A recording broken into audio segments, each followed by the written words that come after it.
Okay, this is the Project 31 Miladi. Sorry, I'm in between boats here, so there's not much room. Here we go.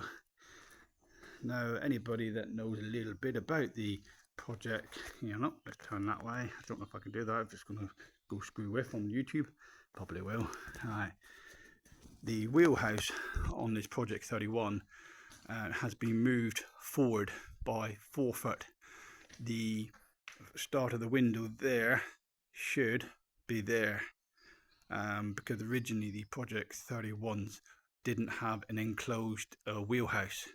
I wanted it totally enclosed, and I wanted room to, in the aft deck, to put a dining table with chairs, because obviously we're planning on using this boat in good weather, so I want to be outside having the meal rather than inside.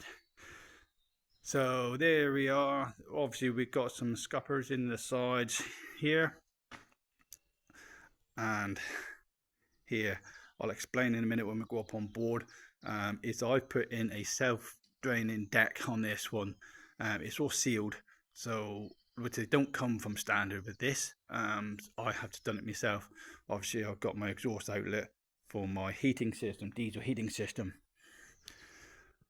There we go. Right. Like I say, she's not looking too pretty at the moment.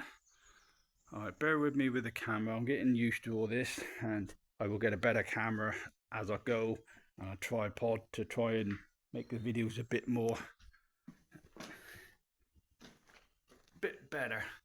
There she goes, there she is.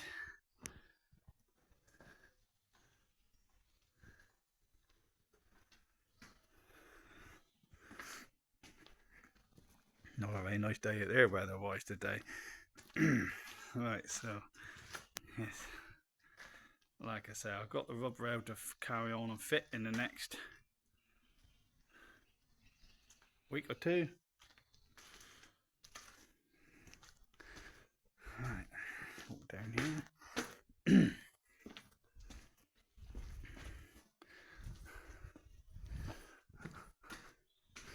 Like I say, this is not, I've not bought this boat to put it back to 100% standard. I'm building it to the spec that I want. Right, excuse the mess in here at the moment. As like I say, I'm out here working at the moment, so at some stage under here is the 2 engines. Originally the boat had Perkin 4107 engines. I've decided to take those out, and I replaced them with twin 125 horsepower Iveco 2.8 diesels. The horsepower is double, so it meant obviously there's a lot of things had to be changed. The original gearboxes were Enfield outdrives. Now the Enfield outdrive won't cope with the horsepower that I'm going to be putting through them. So I've now got 2 Volvo Penta outdrives. They are the AQ100s. Could have done with the 270s, but they were a lot of money. So I've got the AQ100, which are in my workshop at home, and I am in the middle of rebuilding. So like I say, these Project 31s don't come with doors on the back of the wheelhouse. The doors, the wheelhouse, I've rebuilt to what I want. Nice big windows to let the light in. And up there we've got the radar arch, which I made. It's all fiberglass, made from fiberglass. It's does the job. Alright, okay. In here, the storage lockers, which is the jobs that I am in the middle of doing.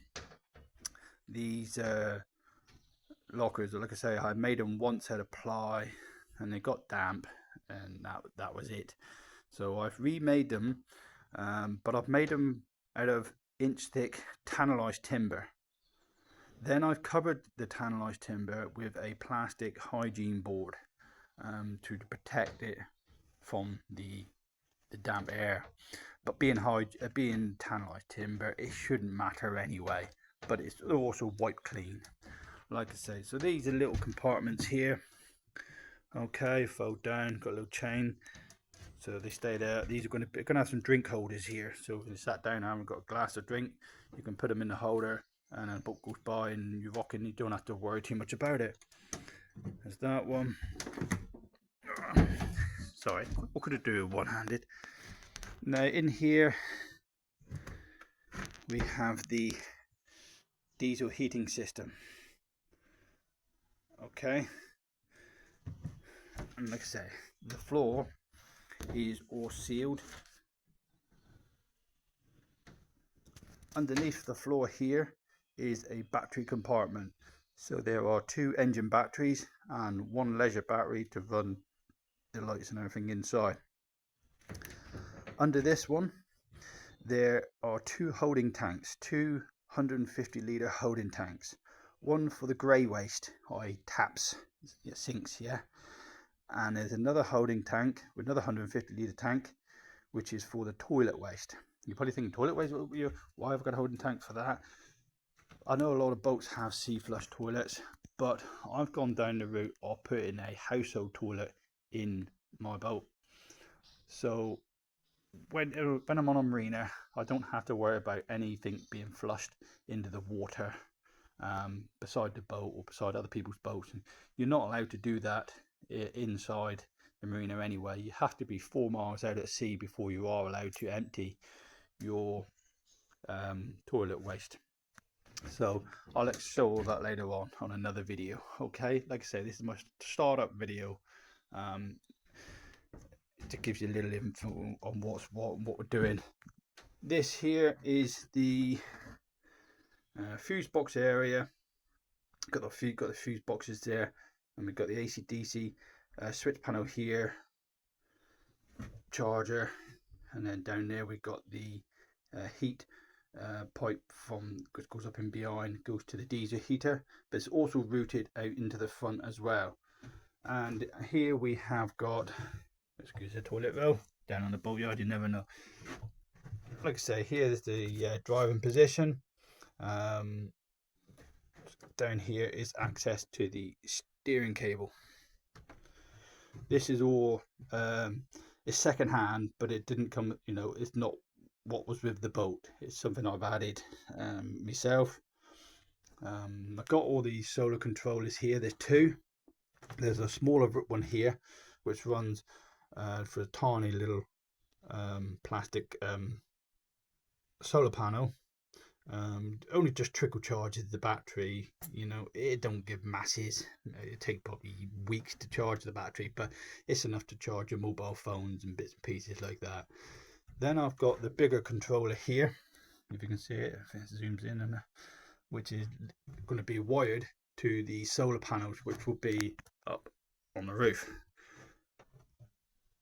I'll do another video on that at another date.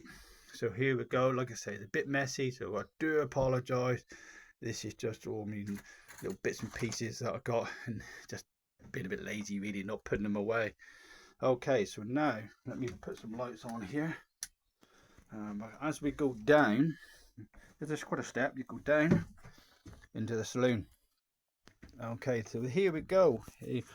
These seats, I had to rebuild all of these, and the flooring, everything. There was nothing in here whatsoever. I ripped everything out. Like I say, there's a lot of junk here at the moment, but over the next month or 2, I will clear out and try and make it a bit clean and do a better video.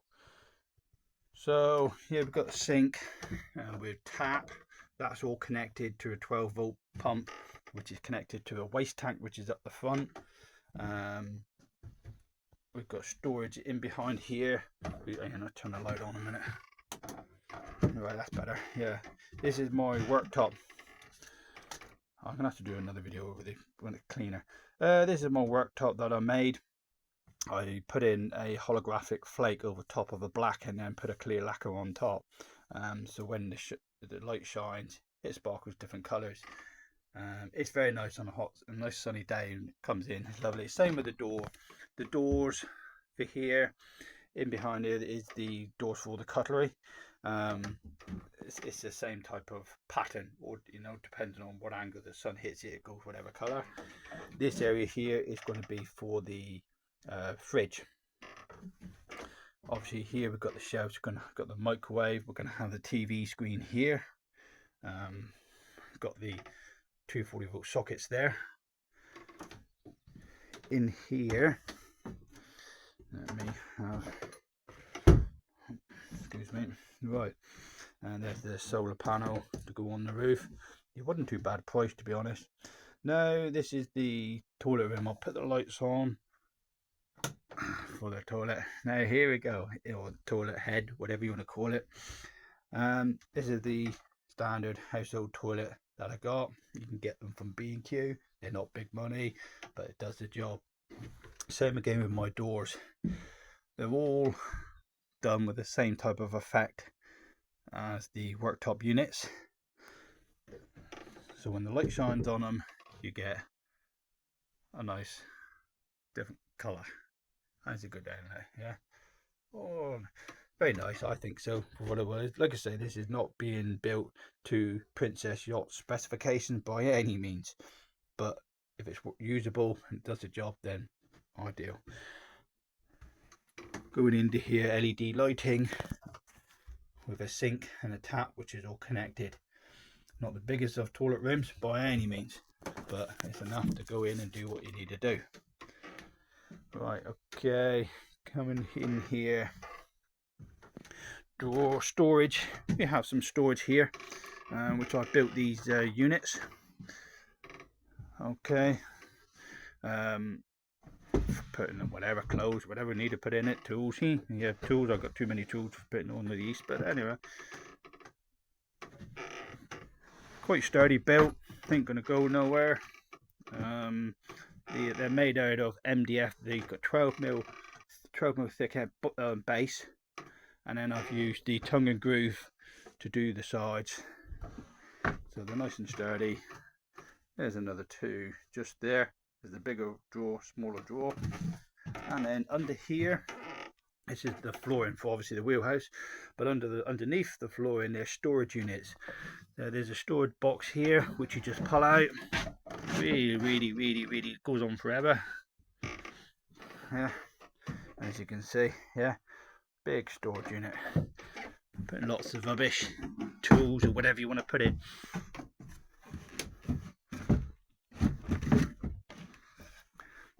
Okay, so hard to shut that one with one hand. This is going into the forward cabin. Same again, do apologise, it's a work in progress. There's a lot of tools and stuff in here I need to clear out. Started putting some upholstery work on. In here we have, storage for clothes, and I have the same that side there.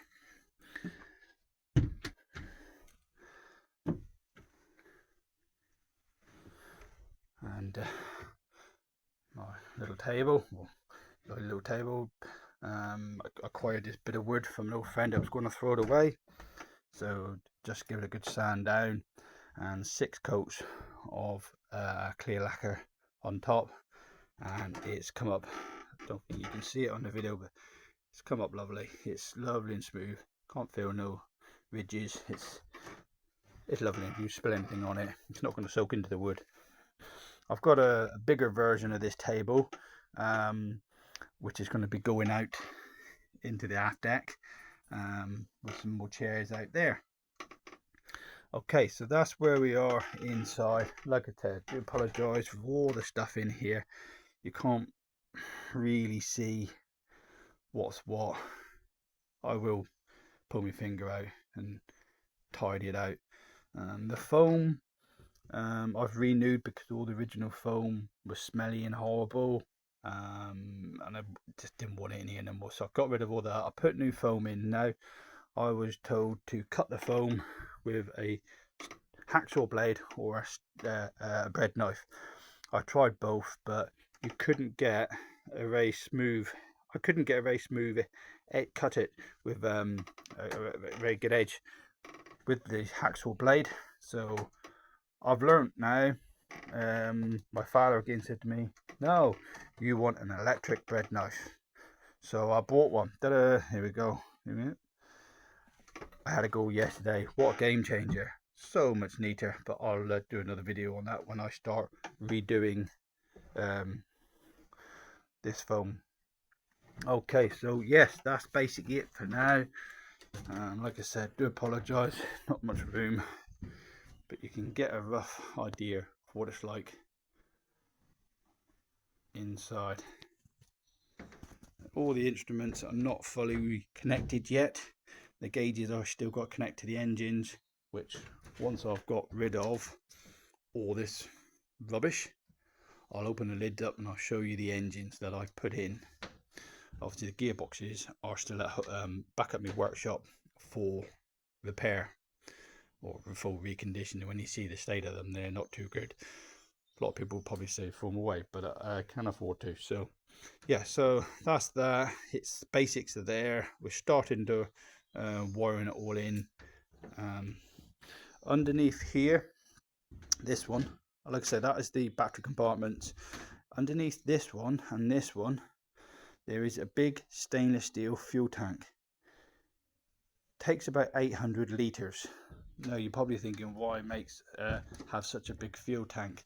Originally the Project 31 is made with twin tanks, but I've decided to make one big tank and make them out of stainless steel, not mild steel, because I don't want them rotting out again.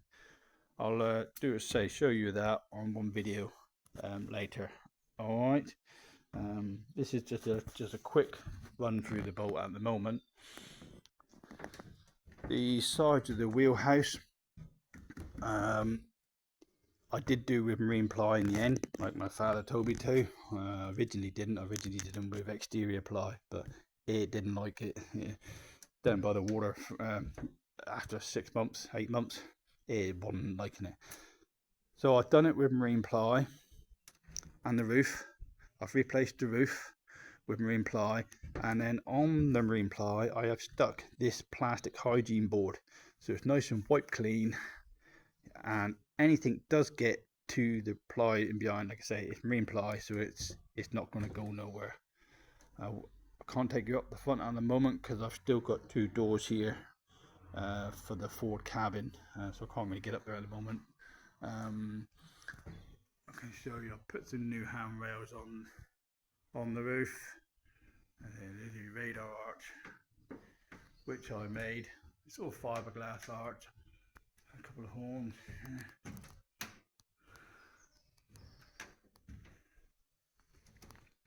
And like I say, the lockers, these are work in progress. These there's a more storage space, and I've got these doors here which I've got to put hinges on today and finish off, and get that one in there, and that one there is all done. This side, just move some of this, and then you can see where I got last weekend. So yeah, last weekend I did that one, and then that door there. Now I've got a couple of repairs here to do on the crack here, which I've got to grind out and re-fiberglass. There is a bit of a gap here, which I know, because I'm going to put a teak strip going all the way down there anyway, so you won't see that gap. It'll come along there, come up and go right to the end. Like I say, another fold down drawer, so I've put it in. That's the air intake for the engines there. And here, same again, storage. This side's going to be a manual build pump going in here, and then fenders and ropes and bits and pieces. Quite big lockers really, you can get quite a bit in them. Okay, obviously all this edging has to be finished yet, but it's getting it so it's usable for the minute, and then the finishing off can be done later on. I have another drawer there, which is the start of one there, so that's got to be made in the next week or two. Get that one in, hinged and handle put on. Same again this side, that's got to be done. The couple of lockers there, which got to be finished. That piece there has all got to be finished and then sealed in behind so that no water can get down into the engine bay.